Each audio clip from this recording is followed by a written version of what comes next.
भारत के विदेश मंत्री डॉक्टर एस जयशंकर ने दिसंबर 2022 में एक कार्यक्रम में कहा था, अगर आप अपने अहाते में सांप पालोगे तो ये आपको भी काट सकता है। जयशंकर ने किसी का नाम तो नहीं लिया था, मगर सबको पता था कि उनका इशारा पाकिस्तान की तरफ है। हालांकि कोई था जिसने नाम लेने से पहले परहेज नहीं किया था। जयशंकर से 11 साल पहले हिलेरी किंगस्टन ने इस्लामाबाद में बोला था, you can't keep snakes in your backyard and accept them only to bite your neighbours. अर्थात आप सांप पाल कर ये उम्मीद नहीं कर सकते कि वो सिर्फ आपके पड़ोसियों को ही काटेगा, वो पलटकर आपको भी काट सकता है। उस वक्त हिलेरी क्लिंटन अमेरिका की विदेश मंत्री हुआ करती थी। पाकिस्तान ने उनकी सलाह पर कोई ध्यान ही नहीं दिया। आतंकियों को पालना और उनके सहारे अपना हित साधना उसका पुराना शक्ल रहा है। तहरीक-ए-तालिबान पाकिस्तान यानी टीटीपी, हक्कानी नेटवर्क, जैश-ए-मोहम्मद जैसे कई उदाहरण आपको मिल जाएंगे। टीटीपी तो लिटरली पाकिस्तान के लिए मुसीबत बन चुका है।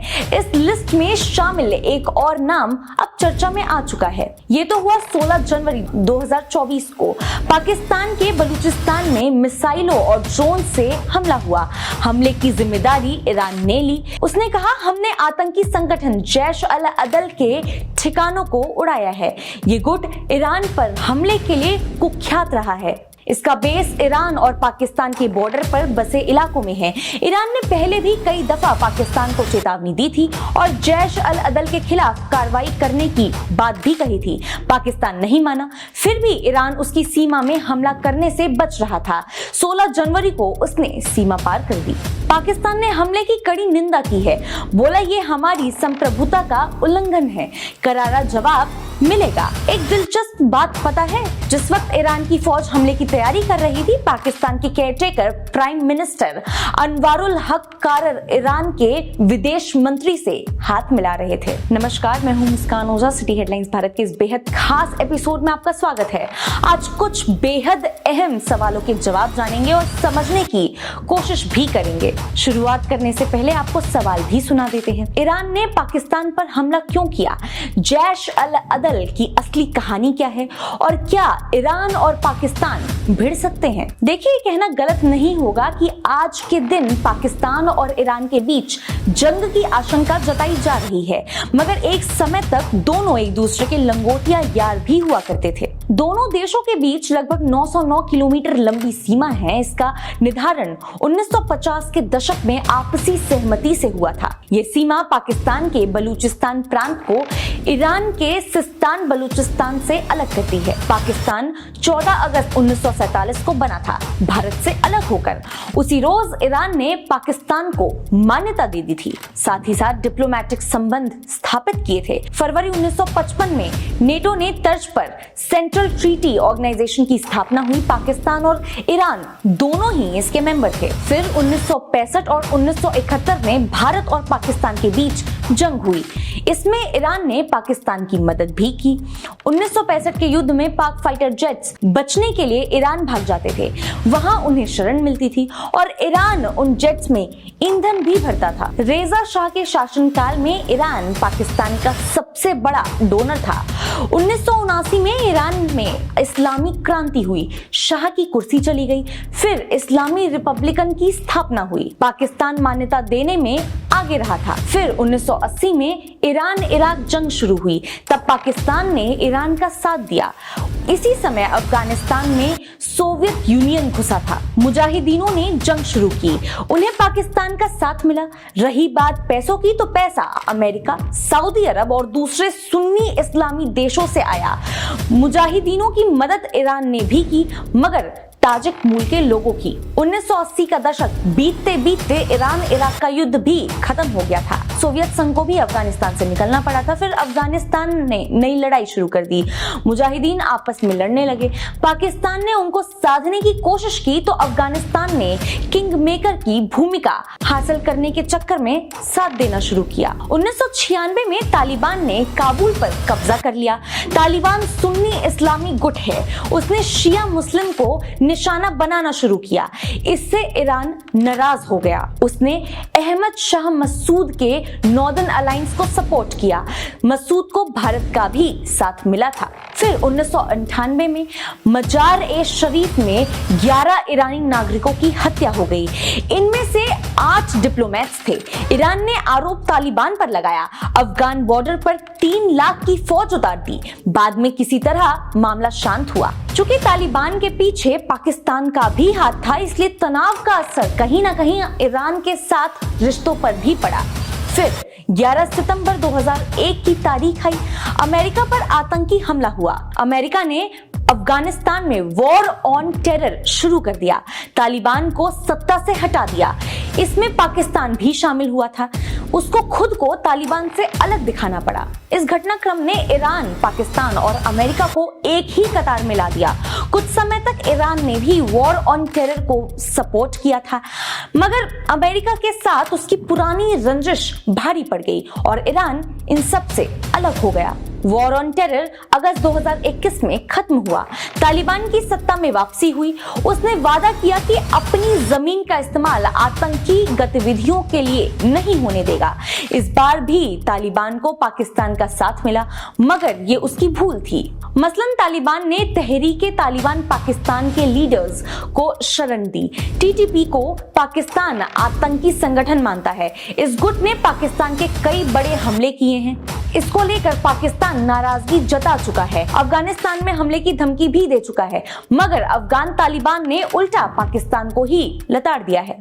तालिबान की वापसी का असर ईरान पर भी पड़ा है। अफगानिस्तान के साथ उसकी 972 किलोमीटर लंबी सीमा है। ईरान के चरमपंथी संगठनों को अफगानिस्तान में सुरक्षित पनाह मिल रही है। वो अफगानिस्तान की जमीन का इस्तेमाल लॉन्चिंग पैड की तरह करते हैं। इसको लेकर कई बार झड़प हो चुकी है।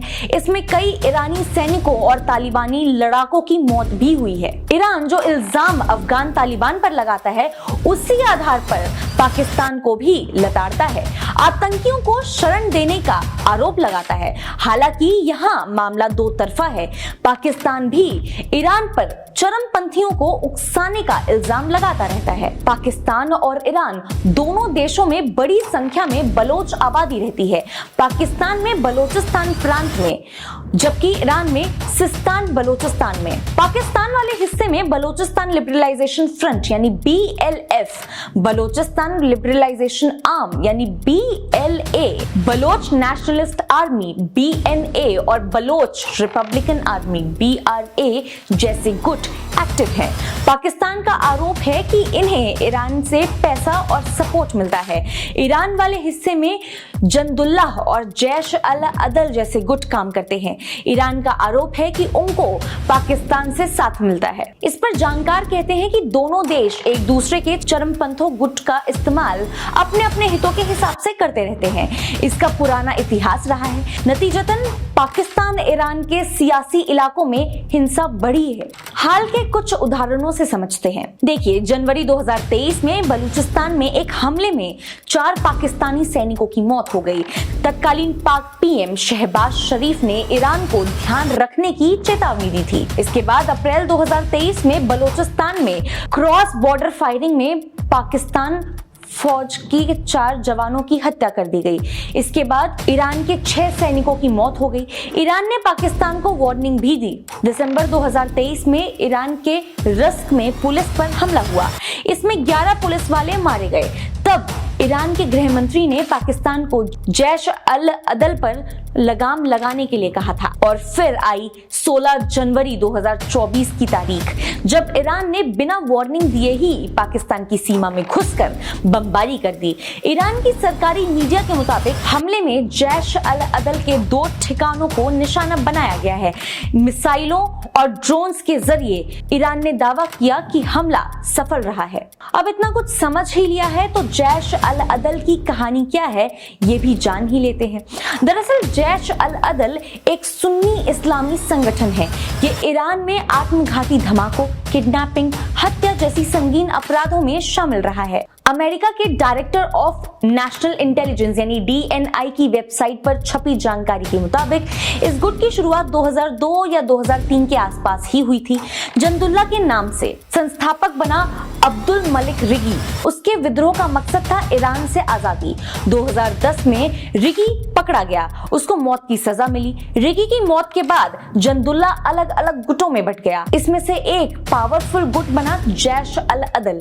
अभी इसका लीडर अब्दुल रहमान मुल्ला जहादेह उर्फ सलादुद्दीन फारूकी है। ईरान का दावा है कि इस गुट को अमेरिका, इजराइल, सऊदी अरब और यूएई से पैसा मिलता है। दिलचस्प ये है कि ईरान के साथ साथ अमेरिका ने भी जैश अल अदल को आतंकवादी संगठन घोषित किया हुआ है। बलूचिस्तान में हमले पर पाकिस्तान क्या बोलता है ये भी समझ लेते हैं। उसने हमले की कड़ी निंदा की है, कहा कि ये हमारी संप्रभुता का उल्लंघन है, इसका अंजाम बुरा होगा और पूरी जिम्मेदारी ईरान की होगी। आरोप लगाया गया कि हमले में 2 बच्चों की मौत हुई जबकि 3 लड़कियां घायल हैं। पाकिस्तान सरकार ने ईरान के प्रतिनिधि को तलब किया है। राजदूत अभी ईरान में ही हैं।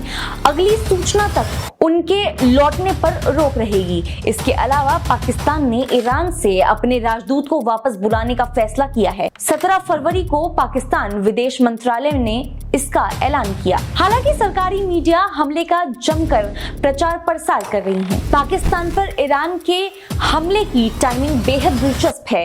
ये ऐसे समय में हुआ जब पाकिस्तान के प्रधानमंत्री अनवारुल हक कारर ईरान के विदेश मंत्री अमीर अब्दुल्लाहियान से मीटिंग कर रहे थे। 16 जनवरी को ही पाकिस्तान और ईरान की नौसेना ने संयुक्त सैन्य अभ्यास भी किया था। इसके अलावा दोनों देशों के शीर्ष अधिकारियों के बीच कुछ और मीटिंग्स शेड्यूल भी थी। इनमें बॉर्डर सिक्योरिटी और दोनों देशों के स्थिरता जैसे मामलों पर बात होनी थी। अब समझते हैं कि ईरान के हमले की वजह क्या है। देखिए, ईरान पिछले 2 दिनों से दूसरे देशों में अटैक कर रहा है। 15 जनवरी को उसने इराक और सीरिया में बमबारी की। कहा कि हमले में मोसाद के अड्डों और इस्लामिक स्टेट यानी IS को निशाना बनाया गया। सीरिया में तो ईरान के समर्थन वाली सरकार चलती है। वहां के राष्ट्रपति बशर अल असद को ईरान का सपोर्ट मिला हुआ है, लेकिन इराक ने नाराजगी जताई है। उसने ईरान से अपना राजदूत वापस बुला लिया। सीरिया और इराक में ईरान की बमबारी को अमेरिका और इजराइल के लिए चेतावनी के तौर पर देखा जा रहा है। दरअसल अमेरिका और इजराइल पिछले कुछ समय से ईरान समर्थित गुटों पर हमला कर रहे थे। तब ईरान ने बदला लेने की धमकी भी दी थी। हालांकि पाकिस्तान की सीमा में घुसकर बमबारी की असली वजह पता नहीं चली है। ईरान बरसों से जैश अल अदल जैसे संगठनों से परेशान है, तो पाकिस्तान पर इन गुटों को पालने पोसने के आरोप पहले भी लगते रहे हैं, मगर कभी सीमा में घुसकर हमला नहीं किया गया था। अब पाकिस्तान कर क्या सकता है ये भी समझ लेते हैं। जानकारों के मुताबिक उसके पास 4 से 5 बड़े रास्ते हैं। पहला, ईरान के साथ डिप्लोमेटिक संबंध तोड़ सकता है। दूसरा, डिप्लोमेटिक चैनल्स के जरिए विवाद सुधार भी सकता है। तीसरा, ईरान के तर्क से ही ईरान पर हमला कर सकता है। हालांकि ये जंग का खुला ऐलान होगा। पाकिस्तान अफगानिस्तान और भारत के बॉर्डर पर पहले से जूझ रहा है, तो तीसरा फ्रंट खोलने की स्थिति में नहीं है, इसलिए मिलिट्री अटैक कर सकता है। चौथा रास्ता खुली जंग से होकर जाता है, मगर उसकी आर्थिक स्थिति जंग की इजाजत ही नहीं देती है। और पांचवा रास्ता है ईरान के प्रतिनिधियों मसलन अमेरिका और इजराइल से दोस्ती बढ़ाए और उनके जरिए ईरान पर दबाव डाले। मगर वेस्ट के साथ जाने में दिक्कत यह है कि चीन की नाराजगी झेलनी पड़ सकती है, यानी फिलवक्त पाकिस्तान बड़ी दुविधा में फंस चुका है। ऐसी और भी मजेदार किस्सों को आसान भाषा में समझने के लिए देखते रहिए हमारा चैनल सिटी हेडलाइंस भारत।